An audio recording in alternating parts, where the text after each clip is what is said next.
Hello and welcome to the semi-finals of GP Copenhagen. The format is modern. You're in the booth with Riley Knight, and alongside me it is Tim Willoughby.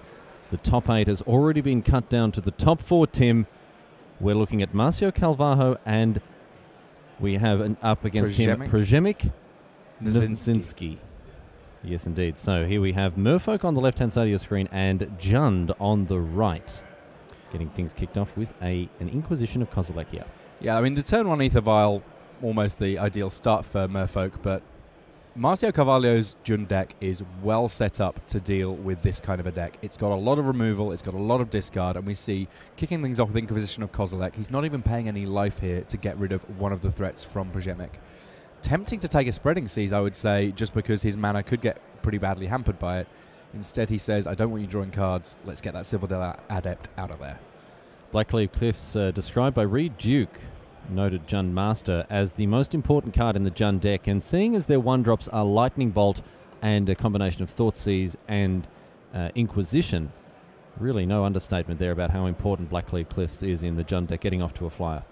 Now, something to note, Przemek Knocinski did not have a second land, he did not draw a second land, so taking that Silvergill Adept, that was a great way of saying, even if you're working off just an Ether Vial, you're going to have to work really hard to draw your extra lands. And immediately, turn 2, a Bitter Blossom comes down. This Jund deck is going for the throat.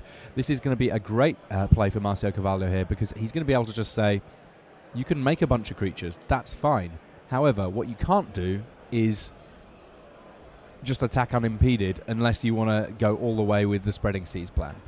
Spreading Seas does come down, though. He had to use his Wonderwine Hub there, which he drew into, and he had to basically say, I'm not going to cast a creature onto. Ether Vial might help out there a little bit, though, I guess. So Wonderwine Hub appearing, even though it's a blue-white land, there are 0 white cards in Knocinski's deck. He is playing it purely as a way to get around the card Choke. Yeah, there's a few cards. I mean, I guess it's also okay in the old Merfolk Mirror, which may yet come up. But yeah, having a blue land that's not an island is pretty relevant to him, and if he's not got any Merfolk to reveal to it, he's probably not winning anyway. So Bitter Blossom as a spicy little one-of there for Carvalho. Just the singleton in the 75, but an interesting 2-drop to start things off. We don't see this in Jund very often. So a little bit of innovation here, and it provides a resilient threat, and although the life loss is relevant, especially against a deck as aggressive as Merfolk. We see here Knocinski already off to the races with a couple of Lords, and not able to block, of course. Yeah, Spreading Seas doing a huge amount of work for Przemek here. Not only has it cut down Marcio Carvalho's useful coloured mana, it's also meant that now any of the 2-mana Lords from the Merfolk deck will grant unblockability to the rest of the team. Island Walk, when your opponent has an island, basically means can't be blocked.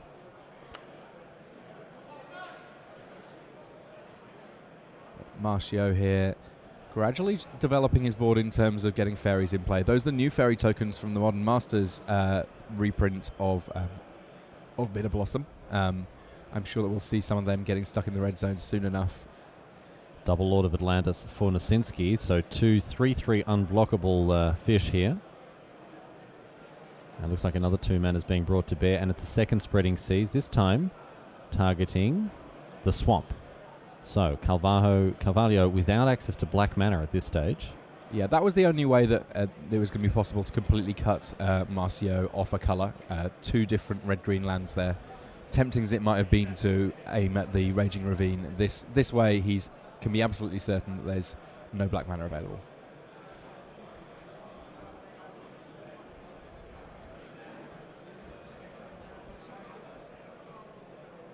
And Marcio just having to take that hit there,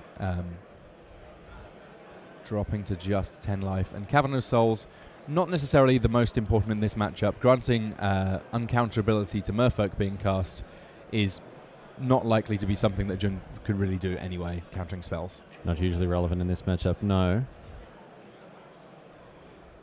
And initially it wasn't quite clear what was going on there with those Spreading Seas being thrown back in the other direction. We were going to see a fracturing gust or something there, but no, it was just in fact Carvalho conceding that he doesn't think he can beat the might of the fish there. Yeah, I mean, Spreading Seas, I mean, even back to the days of Standard, it used to be a great card to play against Jund. Back when Jund was one of the best decks in the format, there was an interesting little, it's not really a land destruction deck, but let's say land control deck that used to run Spreading Seas and Seas Claim to turn lots and lots of lands into islands. Not for nearly as much benefit as Przemek Knocinski is able to gain in this deck, but simply to take the Jund decks off their colours because they were very colour intensive in their mana costs. Let's have a look at the sideboards of these two players here. We have the benefit of the deck list in front of them, as indeed the players do in the top 8 of a GP. Starting off here with Knocinski's sideboard, he's got 2 copies of Hibernation. That's a potential include against a deck playing green cards. Dispel as a one-of, Master of Waves and Tidebinder Mage, also one of. Kira, Great Glass Spinner, not a bad include against a deck full of spot removal like Jund. 2 copies of Remand, 3 Spell Pierce, and 4 Tectonic Edge. And there's some pretty full-on land destruction also going on in the sideboard of the Portuguese player here. Yeah, I mean, there are 4 Fulminator Mage, which are certainly an interesting option. I mean, I guess that those would be the things that would punish the Wonderwine hubs in the Merfolk deck. Not entirely sure whether or not they'll come in. Drown in Sorrow may snag a Merfolk or 2, depending on the number of Lords in play. One card that I'm very confident we're going to see coming in is Damnation. Damnation as the Black Wrath of God. Pretty good against a creature-based deck, yes. Likewise, I mean, there's a few other options. There's 1 Kitchen Finks, 2 Thragtusk. The life gain may prove relevant, given that this is very much a matchup where I can see there being a bit of a race going on. Duress and Thoughtseize may potentially come to play. Olivia Voldaren, we've mentioned, is potentially pretty good. Unravel the Ether, I would imagine, is not quite the answer you're looking for here against Ether Vial. I'm thinking it's at its best against, for example, some of the gods that are played in the twin decks. And Ancient Grudge, again, I don't know whether or not the way that the Jund deck really wins here is to kill off that Ether Vial. I think that there are bigger targets. No, a little bit too situational there, I agree with that. But, you know, the Fulminator Mage, despite having 10 islands in Knocinski's deck, he is playing Mutavault, so it can be a removal spell in that sense. However, a 3-cost 2/2 that probably isn't going to do much blocking, not exactly where you want to be. How are you feeling about the cards, though, in Knocinski's sideboard? We do have Hibernation, which is going to return all green permanents to Carvalho's hand, although I'm not sure about that one. Tidebinder Mage, however, seems excellent. Tidebinder Mage is excellent. It taps down red or green creatures, and that represents a large proportion of the creatures in Marcio Carvalho's deck. I don't actually mind Master of Waves in this format. A lot of the removal that's coming from Marcio Carvalho is red, and that means that if it can make it into play, it is going to be creating a large amount of threats. So I mean, the only real answers that he's got for it straight up are things like Dismember and maybe 1 Maelstrom Pulse as well, but Terminate isn't going to do it, Abrupt Decay is not going to do it, Lightning Bolt and Kolaghan's Command also useless against a card with protection from red. Yeah, so I mean, that one's a relatively easy bring-in. I like Kira Great Glass Spinner for similar reasons. You get to tax your opponent's removal pretty heavily. And I think that on the other side of things, in terms of what to take out, he's already got 3 Tidebinder Mage, 3 Master of Waves in, so he's really just optimizing at this point. I'm not entirely sure that I'm excited about the Relic of Progenitus. No. While it's good against Tarmogoyf, it's not necessarily going to do a great deal about the overall main strategy that Carvalho is running. Yeah, interesting approach to this 65-15 split from Knocinski, as we do have the 2 Relic of Progenitus in the main. An interesting choice here where Graveyard Hate isn't really at a premium, although it does have random upside and comes at a very, very low cost, of course. But certainly options for both players here, with Carvalho enjoying a nearly all one-off sideboard, which I'm always a big fan of, Tim. Yeah, the lone sort of standout in place of that is the 4 Fulminator Mage. I think that it's interesting to see that Marcio has gone with Fulminator Mage. There's an awful lot of decks in the format that punish non-basic lands by using Blood Moon. That really not an option for Jund. Jund has far too many color constraints to be able to do it itself. But Marcio has still identified that there are some very, very powerful lands in this format. He doesn't want to be losing to Tron. He doesn't want to be losing to any of the Amulet Bloom decks. And Fulminator Mage, great against both. And we've seen those decks pushed out of this tournament very aggressively. We haven't seen these decks at the top tables. We haven't seen Amulet Bloom. We haven't seen Red, Green, Tron. Because I think people came prepared. People came with their 4 copies of Fulminator Mages. People came with their Ghost Quarters and Tech Edges, and they were ready for it. Yeah, and it's interesting. I think that to me, one of the hallmarks of the modern format is that there are so many good sideboard cards that on any given weekend, there are some decks that are going to have trouble based on what everyone else wants to not lose to. Yeah, and this is the thing about the fact that you've got a card pool that is approaching 10,000 cards, and there are so many moving parts. And the observation Rich made before, the fact that you can turn up with your favourite deck and have a chance, and this top 8 is a testament to that. This tournament is a testament to that, Tim. Absolutely, and I've been very excited to see, and this was true of last weekend and this one, that there have been high-performing decks that are unusual in terms of their card choices by traditional standards. So we saw the Lantern Control deck in last week. This week we've seen the Ghostway deck. I'm very excited about the modern format for reasons exactly like that.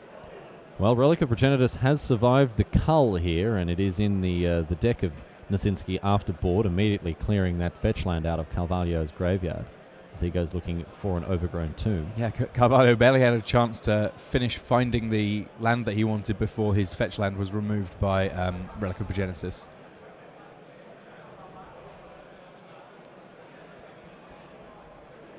I mean, I suppose that if you say that the key things that actually kill you in the Jund deck are Tarmogoyf and Tasigur, Tasigur is not very exciting when you have to pay full retail for it, 6 for it, and this Tarmogoyf is a pretty sad-looking Tarmogoyf right now. Yeah, and Knocinski knows something that I don't, because that's an exceptionally well-placed Relic of Progenitus. I was just talking about how excellent it is in this matchup, Tim.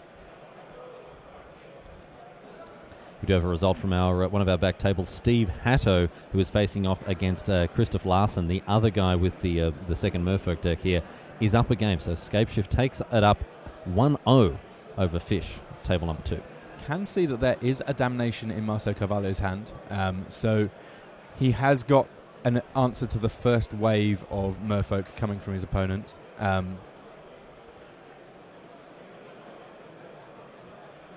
You can see there Oboro, the Palace in the Clouds here. It's a legendary land. It adds 1 blue to the mana pool, but you can also pay colourless to return it to its owner's hand. I mean, random utility there, here and there, but again, another insurance policy against choke, I should think. The old Fake Island. Fake Island indeed. And Treetop Village coming in here alongside another creature that's coming from Marcio Carvalho. That looks like a Scavenging Ooze. A promo Scavenging Ooze. There we go. Yes, indeed. From the Jewels of the Planeswalkers promo from, I think, 2013, when it was printed in M13. Marcio Carvalho, of course, has been playing for a good long while. Modern feels modern to him. There's plenty of older cards that he's been playing with also. He's been successful in the Pro Tour for a very long time, but having a fantastic season, having just got to Platinum for this season. I'm sure that Portuguese fans and fans around the world will be very excited about that. And look at all of these Lords coming from Przemek Knocinski. He is not willing to give this one up. So the Mirror Regery making sure those Lords only really cost 1 apiece, and that's why we get to see the attack with the Mutavault, which is a 5/5, Tim Willoughby, thanks to the triple pump it's getting from the 2 Masters and the Mirror Regery. So we have an attack with a 4/4 and a 5/5, and that Tarmogoyf, very unhappy, little 0-1 Tarmogoyf being chucked under the bus here and immediately eaten up by the Relic. A very commanding position for Knocinski here. And I tell you what, that Mutavault is going to be key, because if I'm Marcio Carvalho here, I get my attack in, and then I say I'm going to cast Damnation, after which Mutavault will be the only creature on the board. So Scavenging Ooze eaten up immediately, and here is the Damnation that's going to take care of those ones. So Knocinski slightly punished there for overextending. However, he does have that Mutavault remaining, and he still has a couple of cards in the grip. So we'll see what he can conjure up here. I mean, ultimately, he couldn't afford to play too scared of that Damnation. He's seen the deck lists. He knows how many Damnations he needs to deal with, and that number is exactly 1. That Damnation's now gone. Kira Great Glass Spinner, a fantastic bit of follow-up, because it's going to be a card that's difficult to deal with spot removal, and the best mass removal has already gone. That's right. So a very good follow-up to the Singleton Damnation having resolved there, because now Carvalho is going to be hard-pressed to contain the creatures on his opponent's side. So let's have a look at Kira Great Glass Spinner, because a creature that only really comes in as a 1 or a 2 of. Yeah, it's unusual for the Merfolk deck, because principally not a Merfolk. It's a Spirit. 2/2 fly for 3 though, perfectly reasonable rate, and Creatures you control, this includes Kira Great Glass Spinner, of course, have, whenever this creature becomes a target of a spell or ability for the first time in a turn, counter that spell or ability. Now, this also includes your own spells and your own abilities. However, you're not doing a lot of that in Merfolk. You're just in the business of smashing face. Absolutely, yeah. I mean, there's been occasions where you can even do sneaky little things like if someone tries to use a Fulminator Mage on your Mutavault, animate your Mutavault, make it a creature, suddenly it's got the ability that Kira Great Glass Splinter's got. There we go. We see Ghost Quarter taking care of the Mutavault all the same, however. So looks like Knocinski's going to cash in that relic to draw another card, but a Tarmogoyf here, still a lonely 0-1. 0-1 for now, but now that the relic's gone, it's got the potential to grow a little bit. As it is, though, Marcio on 13 is facing some damage in the air. And look at how many cards he's got in hand. Big fat goose egg. Spreading seas here. Quite a few reasonable choices in terms of what to hit. Presumably targeting one of the man lands, I'd imagine. One of the person lands, I suppose we should be saying in the 21st century. I would be hard pushed to call either of those lands even a person. One of the being lands. 2 damage coming through in the air there. Raging Ravine, now just an island. And the Treetop Village, which can, of course, become a 3/3 ape with a green and a colourless mana. For now, just a land. We'll see whether or not Marcio wants to get stuck into the red zone with it. Tarmogoyf number 2, both still 0-1s here. It's rare that Kira Great Glass Splinter gets to be the biggest creature on the board for this long. Especially against a deck full of cards like Tarmogoyf. But here is Mero Regery. It's kind of funny to me that Kira Great Glass Skimmer puts bubbles around all of your creatures. I think very appropriate. But, well, Merfolk don't like bubbles. They like to be in the water. But maybe when they have to come out of the land to attack, she's putting a bubble of water around them. Oh, that'd be cute. I'll allow it. I think that's how it's going. We have successfully navigated our way through the flavor waters. Oh, yes. Treacherous waters indeed. And Przemek taking 3 there from a hit from the Treetop Village, briefly becoming a 3/3 ape. And while Marcio's got 1 card in hand, there's plenty for Przemek to work with here. He activates his Mutavault. Big swings. And we come for 7. And it's 4 damage total taken by Carvalho here. He's down to 5. But his Tarmogoyf is now a 1/2. One of the Tarmogoyfs sacrificed itself to help the other one grow. Yes. That's team player there. Looks like Terminate might have been the draw for Carvalho here, but 1 removal spell isn't going to be enough to get through Kira's bubbles. Yeah, it's interesting that now that Carvalho is living practically off the top of his deck, it means that Przemek can be all the more bullish with his attacks because he knows that there's not one spell that's going to seriously impact on how his team's looking. And it is Treetop Village, and it's a Vapor Snag before blocks. And another Vapor Snag on the Tarmogoyf. There is our first finalist, Timothy Willoughby. It is the mono-blue Merfolk deck, piloted by Knocinski, overcoming the Portuguese Marcio Carvalho there. So well done indeed to the player on the left of your screen, and a big smile all over his face. But you know what? We've got another semi-final going on. I think we should jump straight across, see if we can find out how Merfolk's doing there, because Hatto on the right of our screen, who's playing Scapeshift, picked up the first game, and it looks like he's picked up a few nice draws here. He had an Ancient Grudge to deal with Aether Vial.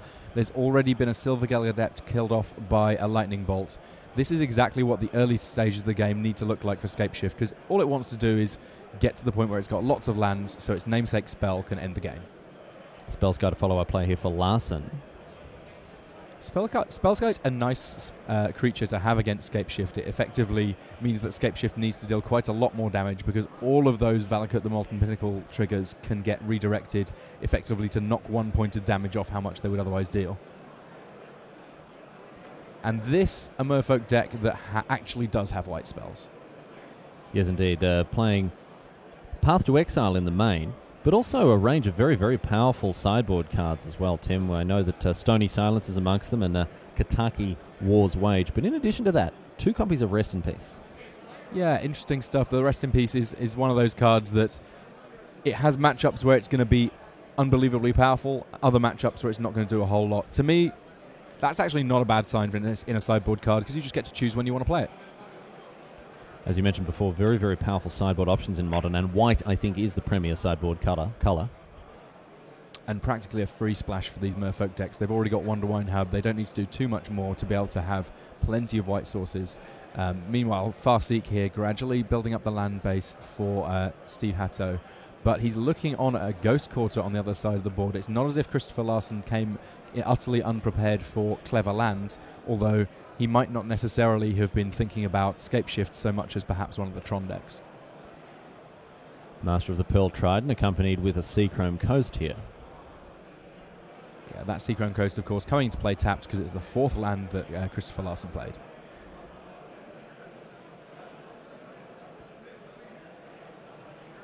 Hatto now up to 5 lands. And we're going to see Electrolyze taking care of the Master very, very quickly. And efficiently drawing a card, and that card being a Lightning Bolt, which I'm sure that Hatto not unhappy to have in his grip. Yeah, Larsen hasn't been hitting his straps in this game. We saw the more or less exact opposite happen in that game with Jund, where the Merfolk deck was able to flood the board and build up a sizable force twice, even through a Damnation. But Larsen hasn't been able to do that so far, with spot removal picking off his creatures. And Secura Tribelda joining the party. Now, one interesting thing is that right now Christopher Larsen at 20, he's not really faced any real damage. Because the Scapeshift deck does damage in chunks of 3, it's easy to kind of look on and think, well, being on 20 or 19 is like fractionally better than being on 18, over and above the fact it's just a bigger number. It's one more increment of damage that the Scapeshift deck is going to need to deal. Yeah, it's another land that they need in play to sacrifice to Scapeshift. And we do know that Steve Hatto's deck has Lightning Bolts to work with as well, but ultimately I would imagine that Christopher Larsen's not going to do too bad a job of taxing those Lightning Bolts into just killing off creatures to keep Hatto on a healthy life total. You can see in the background there Frank Carsten taking careful notes of this match. One of our text coverage writers for this weekend. We've got an embarrassment of riches in our coverage department. We've got a Hall of Famer covering this match for you. We'll be able to read about that on magicthegathering.com very, very shortly after the event itself. In the meantime, though, it looks like we have a few extra creatures on the board here. Master of Waves briefly came down. Then with Snapcaster Mage allowing for at least the Elemental to be killed off. Swan Song here, meaning that we've got a bird token coming. No, an accidental misplay there, yes.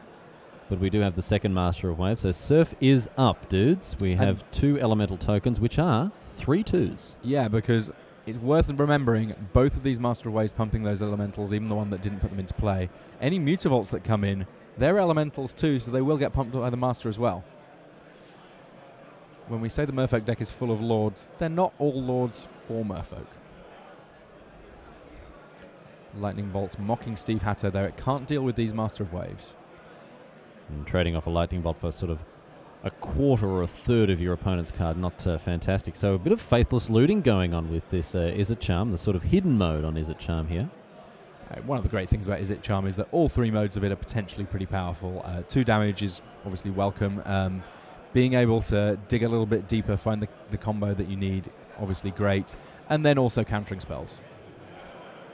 Does absolutely everything. Everything I could ever want. Drawing cards, countering spells, killing things. That's Magic the Gathering to me in one card. The Tim Willoughby invitational card is a charm. So 2 lands being discarded to the Izzet Charm. And Secura Tribelda also hitting the bin here. So Steve Hatto going up to 7 lands. He's already got a Valakut the Molten Pinnacle in play. Fetches an island. And we could see a Scapeshift here for lethal. Well, Ghost Quarter can monkey with that math quite a bit because he's going to need to make sure that just there's the right number of lands in play, the right type of lands in play at the right moments. The 8th land is very important here. All right, here's a Lightning Bolt, and here's a Scapeshift.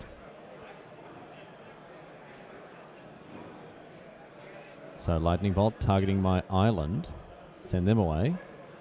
And a Swan Song to get the island to counter it. So there we go, Christopher Larsen with the answer to the Scapeshift here. The funny thing is that he actually flashed that Swan Song. He did indeed. He made that slight play error where he put it down instead of the Master of Waves. So Larsen going to the desperate last resort here of goes courting his own land, which brings a basic into play untapped. So a very, very poor piece of fixing. Maybe the worst Evolving Wilds I think we've ever seen, Tim. Well, I mean, it puts a land into play untapped. That's better than Evolving Wilds. It's actually better than Evolving. What am I talking about? It's better than Evolving Wilds, of course.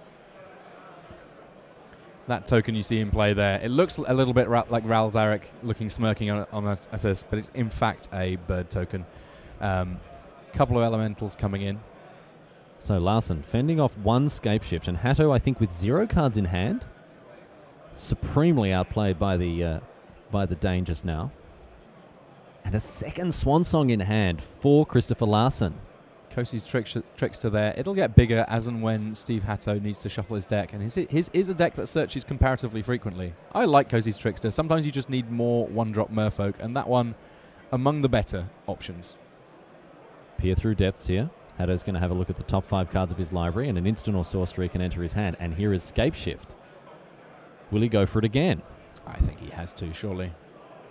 1, 2, 3, 4. Scapeshift?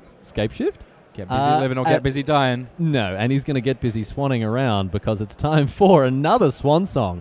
Christopher Larson belting out all the hits today, Tim Willoughby. Yeah, I'm not sure that Steve Hatto's singing quite the same tune, though. In all sorts of trouble here from nowhere, really. Mera Regery coming down. That going to be pumping the Master of Waves, the Kosi's Trickster, to be a little bit larger. Now, how do things look in terms of attacks? Christopher Larson completely turning this game around, as he is wont to do. My goodness, in come the Kosi's Trickster and the Elemental token. So the Elementals, as we said, 3 2s, and the Master of Waves also 3 2s, thanks to the Mera Regery. Remember, those birds are 2 2s themselves, so Christopher Larson's going to want to be a little bit cagey here about how much he wants to send in. Little smiles on the face of Steve Hatto. He can't quite believe what's going on. I mean, the first Swan Song he did know about. The second one, though, that's the one that really got him. Quiet and confident play from Christopher Larson. He's someone who knows exactly how to navigate his way into a W, and he's doing that right now with this attack. Very quick thinker, very precise thinker. And Hatto here with his work cut out for him. As we see block, block, and another block.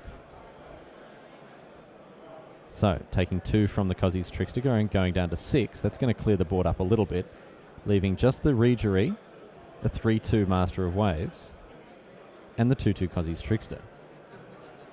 Can Hatto work some magic on the top of his library here? He's going to need to, because he's facing lethal next turn. He has a look. He's having a little think. Now, does this look like the thinking of a man who's just trying to make sure he's dead, or has he got to play? Ships the turn. Yeah, he's not about to make it easy. He's going to force the actual attack. So, in come the Clowns, and there we go, packing it up, but not in the way that he was hoping to pick up his lands, Tim Willoughby, in concession rather than to escape shift, and that is that. Equalising. Christopher Larson's got to be happy with that play there. So Steve Hatto, despite having the Swan Song flash to him at an inopportune time, managed to still lose to it, more or less. Yeah, I mean, the first one, I think that he was probably priced into going for Scapeshift at the point that he did, even though he knew the Swan Song was happening. It got him a blocker. It got him in a position where he still had game. The second Swan Song, though, yeah, I mean, you just have to say, well, all right, fine, you got me this time. You got me. He's taking a step away from the table, just stopping to think about how that game went, potentially just taking a little moment, recentering himself for what is going to be potentially his last game of this top 8. Why don't we bring it back to the booth and have a chat about what's going on in the sideboards, Tim Willoughby. We've got the deck lists in front of us. Here are our handsome faces on the screen. Once again, you are welcome, my friends. Let's have a look at what Christopher Larson's working with. I can see here 2 Spell Skites, 4 Stony Silence, 1 Hibernation, 2 Rest in Peace, 2 Kataki, and 4 Swan Song. Now, those Swan Song, I think, a key card in any combo-based matchup. Yeah, I mean, it's something that part of what makes it great is the fact that he really doesn't need to go too far out of his way to hold 1 mana up. If we were talking about he had just brought in some counter magic in general, then fine. It might be that his game plan was going to be a little bit hurt, a little bit slowed down by having to hold mana up for counter magic. Swan Song, though, he doesn't really care too much about the 2-2. He knows that Scapeshift is not trying to beat down.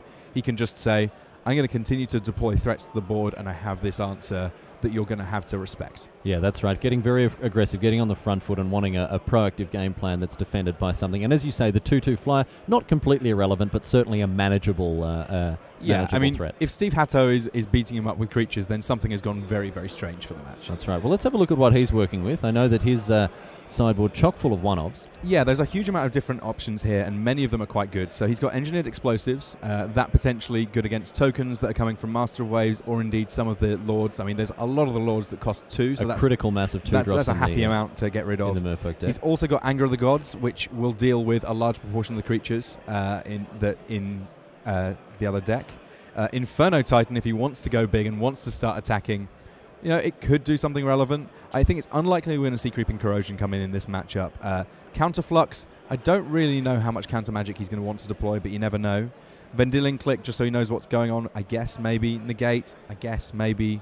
Thragtusk and Obstinate Baloth, though, if he's really worried about the amount of beatdown coming from the other side of the table, they are options to him. So Steve Hatto's sideboard has a lot of options. Yeah. Very few of them are crushingly powerful, but all of them are, or almost all of them are, at least potentials for this. Yeah, he's in a position to certainly tweak his deck, optimize it, tune it a little bit, and it'll be interesting to see the way that he chooses to do that in game number 3, because these players all squared off at 1-1. It's time to head back down to the feature match area to see how these murky waters are navigated. One card you did touch upon there was Anger of the Gods. Traditionally, Sweep is very good against any sort of weenie rush attack deck, but here often, this is the point that Zimon and I were making earlier when we saw Christopher Larson facing Anger of the Gods last time. Sometimes with all the Lords, 3 damage to each creature just isn't enough. Yeah, it's an interesting point, and it's certainly something that will have to be going through Steve Hatto's mind. It was something noteworthy to me that, we just watched Game 2, so there had already been some sideboarding going on. The first thing that I saw Steve Hatto up to when he was scooping up his cards from Game 2 was there were 2 or 3 cards from his what he had played in that first game, in that second game, that he tossed to one side with the intention of potentially sideboarding them out of his deck. So clearly there has been a little bit of repositioning here. He's got a bit more information. Perhaps he sort of hadn't quite figured out what it was that Christopher Larson was planning on doing with the sideboard, and now he's got a slightly different plan. I think, yeah, the word you use there, repositioning, I think that's what it is here, because these aren't drastic changes. These aren't hugely hateful cards like Stony Silence, like Rest in Peace. These are cards that are making slight, in some cases upgrades, in some cases just modifications to the angle the deck is facing. Something like Inferno Titan, really, it's just a huge big monster that is able to attack on a different angle. Yeah, it's not a card that I necessarily think is top of Steve Hatto's list for this matchup, but there's room to at least consider it.